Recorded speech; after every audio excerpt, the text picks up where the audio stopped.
రాష్ట్ర ముఖ్యమంత్రి వైఎస్ జగన్మోహన్ రెడ్డి గారి మీద నిన్న విజయవాడలో రాయిదాడి జరిగింది.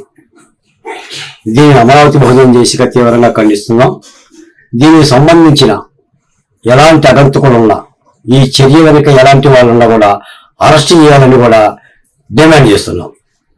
అయితే ముఖ్యమంత్రి గారి మీద జరిగిన రాయిదాడి సంఘటనని రాజకీయ పక్షాలు ఓట్ల బదలాయింపు కార్యక్రమంగా ఏర్పాటు చేసినాయి. మళ్ళీ 2019కి ముందు గొడ్డలవేటి కథని గనక నారాసుర నరకాసుర చరిత్ర అని చెప్పేసి,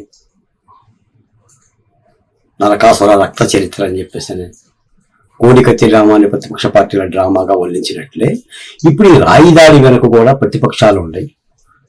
లేదా పలానా పార్టీ ఉంది, పలానా పార్టీ ఉంది, ఎల్లయ్యుండ్లు పొల్లయ్యుండ్లు మంగం ఉందని చెప్పేసి రాజకీయ బదలాయింపు కార్యక్రమం చేస్తున్నారు తప్ప ఒక భద్రత నడుమ, అత్యంత భద్రత నడుమ, పహారాల నడుమ, వందల వేల మంది పోలీసుల సంరక్షణలో ఉన్న ముఖ్యమంత్రి గారి మీద రాయిదాడి చేసిన అగంతకుడు ఎవడు? వాడిని ఎలా పట్టుకోవాలి? ఈ కోణంలో ఎక్కడ దర్యాప్తు లేదు. తెల్లారక ముందే ముఖ్యమంత్రి గారి పత్రికే అతడు సినిమాలో మహేష్ బాబుని చూపించినట్టుగా ఎవరు అగంతకుడు ఒక పాఠశాల 2వ అంతస్తు భవనంలో నెక్కున్నాడు, ఒక రాయిని కురిపెట్టాడు బుల్లెట్ లాగా. ఖచ్చితంగా రాయి అవ్వచ్చు, లేదంటే గ్రానైట్ పలక అవ్వచ్చు, లేదా రబ్బర్ బుల్లెట్ అవ్వచ్చు. అది కంటికి పైభాగాన కనస మీద తగిలింది, ఇక్కడ తగిలిన రాయి తిరిగి మళ్ళీ వెల్లంపల్లి శ్రీనివాస్ మీద తగిలింది అని ఒక కథనం రాసుకొస్తున్నారు తప్ప ఇది ప్రజాస్వామిక ప్రక్రియ. ఒక ముఖ్యమంత్రి మీద జరిగిన దాడికి బాధ్యుడెవడు, వాడిని ఎలా పట్టుకోవాలనే శోధన లేదు. రాజకీయం చేస్తున్నారు తప్ప, అంటే ఓట్లు సంపాదించుకోవడానికి పెట్టే శ్రద్ధ, అధ్యాస నిలుతులు పట్టుకోవడంలో లేదు.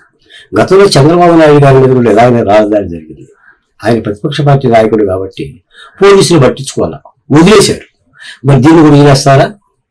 ముఖ్యమంత్రి గారి మీద జరిగిన రాజధానిని కూడా డీజీపీ గారు వదిలేస్తారా? ఆయన దగ్గర క్షమించినట్టుగా నిందితులను కూడా క్షమించి పెడతారా? నిందితులను పట్టించుకుంటారా? ఈ రోజు రాష్ట్ర ప్రజలు ఆలోచించాలి. ఈ విధంగా రాజకీయ పార్టీలు డబ్బు, దశకం వీటితో పాటు ఈ విధమైన కుయుక్తులు చేసి రేపు రాయి వెనుక ఏ అభాగ్యుని, ఏ కోడికత్తి సీన్ లాంటి బలి చేస్తారు, ఏ బహుజన బిడ్డని మళ్ళీ జైలు పంపిస్తారు, ఎన్నేళ్ళు ఉంచుతారు, ఎవరు బలి కావాలి? కాబట్టి తప్పనిసరిగా డీజీపీ గారు స్పందించాలి. దీని వెనకున్న నిజమైన దోషుల్ని ప్రజల ముందు పెట్టాలి.